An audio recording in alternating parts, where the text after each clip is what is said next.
তামিলনাড়ুর থেকে আপনাদের সবাইকে জানাই অনেক সুপ্রভাত। এখন বাজে সকাল 7টা। আমরা রাত্রিবেলা যেখানে ছিলাম সেখান থেকে এখন ইসা যোগা সেন্টারের দিকে যাচ্ছি। আজকের দিনটা আমাদের কাছে খুব ইম্পর্ট্যান্ট, কারণ আজকের দিনে আমরা এক আধ্যাত্মিক এক্সপিরিয়েন্স নিতে চলেছি।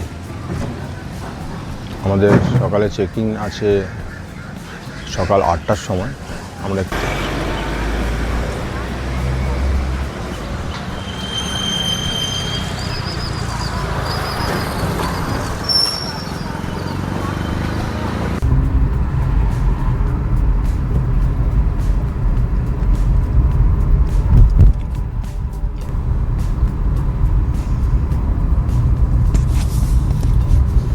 কালকের 545 কিলোমিটার ড্রাইভ করার পরে সুন্দর ঘুম দিয়েছিলাম রাত্রিবেলায় এক হোটেলে থেকে। হোটেল মোটামুটি ঠিকঠাক ছিল। তারপরে এখন আমরা বেরিয়ে চলেছি ইসা যোগা সেন্টারের ভেতরে চেক ইন করার জন্য। কি সুন্দর শান্ত জায়গা, চারিদিকে গাছ সবুজ হয়ে আছে, খুব সুন্দর দেখতে লাগছে। আমরা এখন যে রাস্তার উপরে আছি, এই রাস্তাটা হচ্ছে গিয়ে ইসা যোগা সেন্টারে যাওয়ার রাস্তা। চারিদিকে বড় বড় গাছ, একদম শান্ত, খালি পাখির আওয়াজই পাওয়া যাচ্ছে।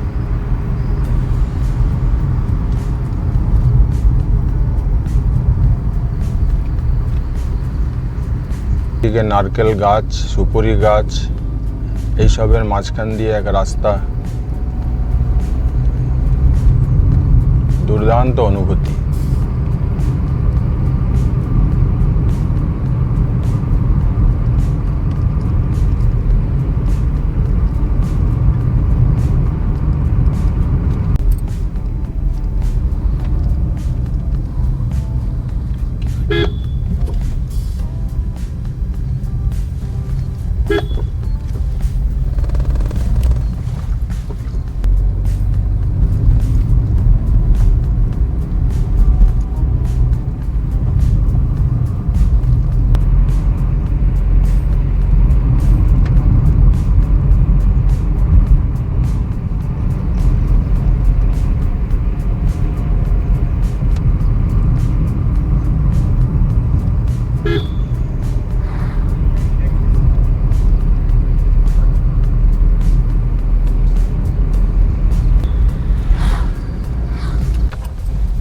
আমরা এখন ইসা যোগা সেন্টারের মেন গেটের কাছে পৌঁছে গেছি।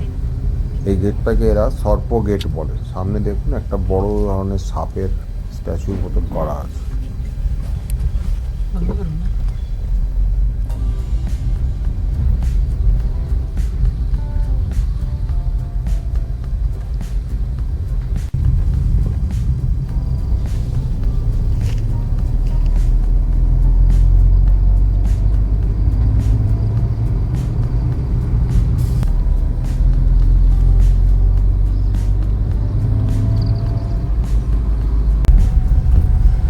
ইসা যোগা সেন্টারের ভেতরে ঢুকে পড়লাম। এক অদ্ভুত শান্তি এখানে।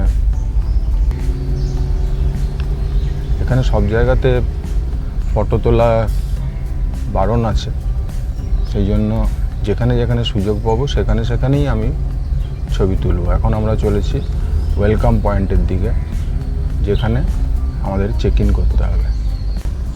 আমাদের হাতে একটা করে কটেজের ট্যাগ পরিয়ে দিল। এই ট্যাগ আমাদেরকে এখন যতক্ষণ আমরা এখানে স্টে করব ততক্ষণ আমাদেরকে পরে থাকতে হবে। এই যে ট্যাগ, এটা একটা ওয়াটারপ্রুফ ট্যাগ। এখন আমরা চলেছি আমাদের কটেজের দিকে।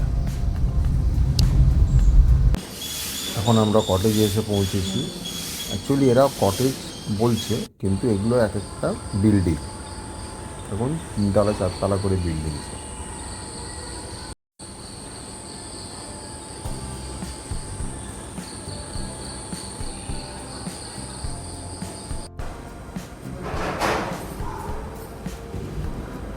এই রুম আমাদেরকে অ্যালট করা হয়েছে।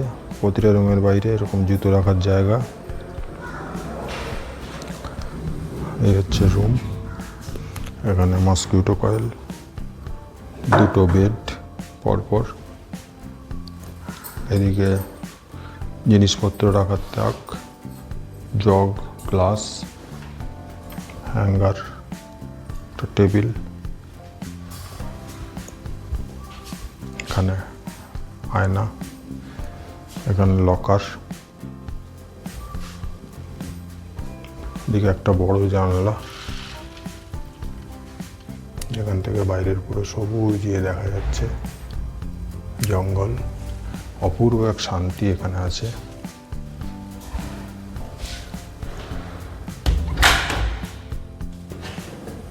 এই হচ্ছে বাথরুম।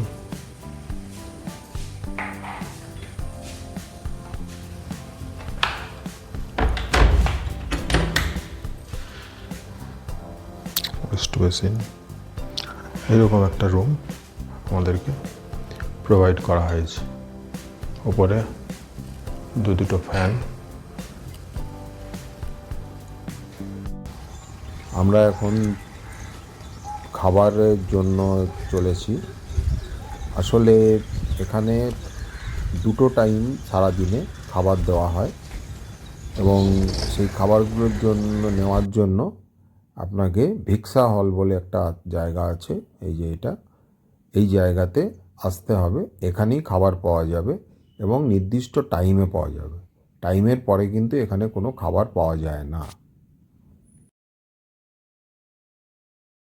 সময়ের পরে যদি কারোর চা, কফি বা কোনো স্ন্যাক্সের প্রয়োজন হয় তাহলে এদের একটা ক্যাফেটেরিয়া মতন আছে, যেটা সন্ধ্যে 6:30 পর্যন্ত খোলা থাকে।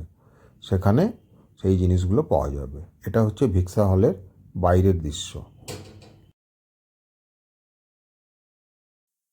এই হচ্ছে সূর্যকুণ্ড, ছেলেদের স্নান করার জায়গা, এবং মেয়েদের জন্য আছে চন্দ্রকুণ্ড।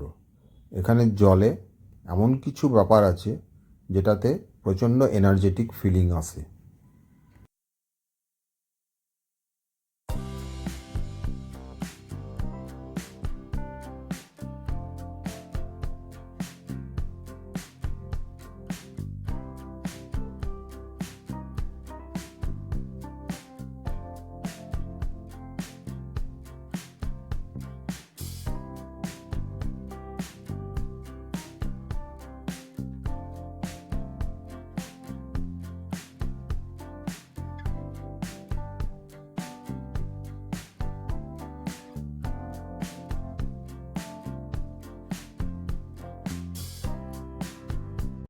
এই হচ্ছে সেই বিখ্যাত ধ্যান লিঙ্গম, যেখানে ধ্যান করলে মনের মধ্যে অপার শান্তি অনুভব করা যায়।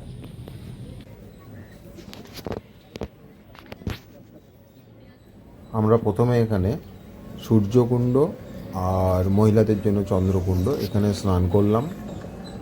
এক্সপিরিয়েন্স খুবই ভালো, কিন্তু দুঃখের ব্যাপার পুরোটা আমি নামতে পারলাম না, কারণ ভেতর থেকে এমন একটা ফিলিংস আসছিল যেন মনে হচ্ছিল যেন আমার দম বন্ধ হয়ে আসছে। তো সেই কারণেই আমি ছেড়ে দিলাম। তারপরে আমরা তারপরে আমরা গেলাম ধ্যান লিঙ্গম। সেখানে কিছুক্ষণ ধ্যান করলাম। ওখানে ধ্যান লিঙ্গম থেকে আমরা ওখানে গেলাম লিঙ্গ ভৈরবী, যেটা বেসিক্যালি একটা আমাদের মা কালীর একটা মূর্তির মতন রাখা আছে, সেখানে পুজো হয়। সেখানে কিছুক্ষণ ধ্যান করলাম। এখানে পুরো ব্যাপারটাই হচ্ছে মেডিটেশনের ওপরে, এবং একটা ফ্রি 7 মিনিটের একটা মেডিটেশন আমরা কোর্সও কমপ্লিট করলাম। এখানে এই সমস্ত গরুর গাড়িও আছে, যে এগুলো সাধারণত দেখা যায় ওয়েলকাম পয়েন্ট থেকে